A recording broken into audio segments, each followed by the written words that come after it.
semuanya, nama saya Syarin Hana Epifania Sembayang dengan NPM 1946045 dengan mata kuliah Manajemen Sumber Daya Manusia Pariwisata. Saya akan menjelaskan tentang pengertian rekrutmen, tujuan rekrutmen, dan prinsip-prinsip rekrutmen.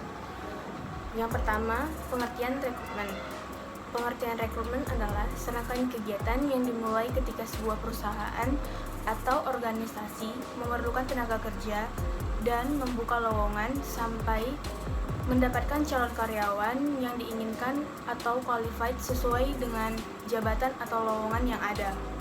Selanjutnya ada tujuan rekrutmen. Tujuan rekrutmen adalah menerima pelamar sebanyak-banyaknya sesuai dengan kualifikasi, kebutuhan perusahaan dari berbagai sumber sehingga memungkinkan akan terjaring calon karyawan dengan kualitas yang terbaik.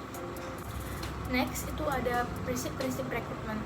Yang pertama, mutu karyawan yang akan direkrut harus sesuai dengan kebutuhan yang diperlukan, mendapatkan mutu yang sesuai.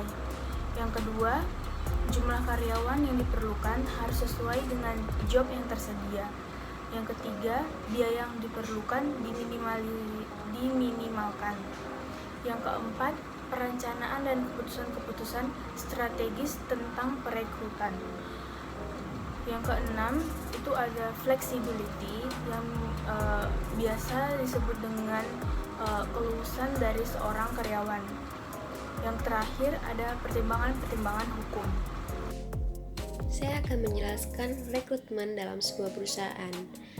Rekrutmen dalam sebuah perusahaan bertujuan untuk memenuhi kebutuhan perusahaan dalam hal sumber daya manusia. Rekrutmen ini dilakukan untuk mendapatkan sumber daya manusia sesuai harapan perusahaan, yaitu sumber daya manusia yang berkualitas tinggi. Ada kriteria dalam perusahaan melakukan rekrutmen. Yang pertama adalah jujur. Dimanapun Anda bekerja harus jujur. Hal yang terpenting adalah jujur. Yang kedua adalah setia pada perusahaan. Yang ketiga adalah attitude yang baik, dan yang keempat adalah mampu bekerja sama dengan siapapun. Ada beberapa proses rekrutmen karyawan dalam sebuah perusahaan. Yang pertama adalah identifikasi kebutuhan akan suatu posisi. Yang kedua adalah rencanakan perekrutan untuk posisi yang diinginkan. Yang ketiga, publikasikan lowongan. Yang keempat, tinjau lamaran yang masuk. Yang kelima, wawancara kandidat berkualitas. Yang keenam, periksa referensi dan latar belakang. Yang ketujuh, pilih orang yang berkualitas. Dan yang terakhir adalah buat penawaran dan berikan informasi kepada kandidat yang belum berhasil. Dalam sebuah perusahaan ada proses seleksi dalam merekrut karyawan. Tujuannya adalah untuk menentukan pelamar mana yang paling layak untuk mengisi jabatan tertentu yang telah disediakan oleh sebuah perusahaan. Proses perekrutan yang efektif akan menghadirkan sumber manusia yang baik. Terima kasih. Nah, saya mau jelaskan proses seleksi SDM. Apa itu seleksi SDM? Seleksi SDM itu adalah kegiatan yang dilakukan setelah melakukan requirement atau pendaftaran.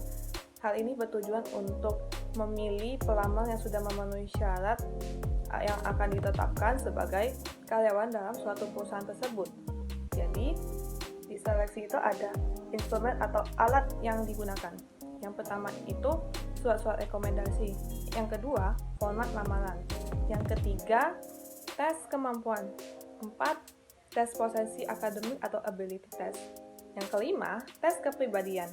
Yang keenam, tes psikologi. Yang ketujuh, itu wawancara. Wawancara itu atau interview ini sangat penting sekali. Yang ke-8, tes kesehatan atau tes evaluasi medis. Yang ke-9, drug test. Drug test itu apakah pelamar itu konsumsi narkoba atau tidak. Yang ke-10, keputusan penerimaan. Nah, sistem seleksi yang efektif itu ada 3 sasaran, yaitu keakuratan, keadilan, dan keyakinan.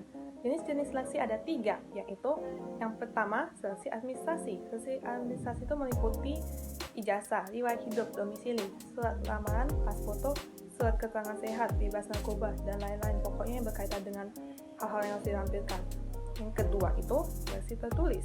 Seleksi tertulis itu ada tes kecerdasan, tes kepribadian, tes minat dan bakat, dan tes prestasi. Yang ketiga itu seleksi tidak tertulis. Seleksi tidak tertulis itu wawancara, praktek, sama kesehatan. Tes wawancara itu sangat penting. Jadi wawancara itu harus yang bagus. Kalau nggak bagus, kamu nggak dipakai. Ya, sekian dari video saya. Terima kasih.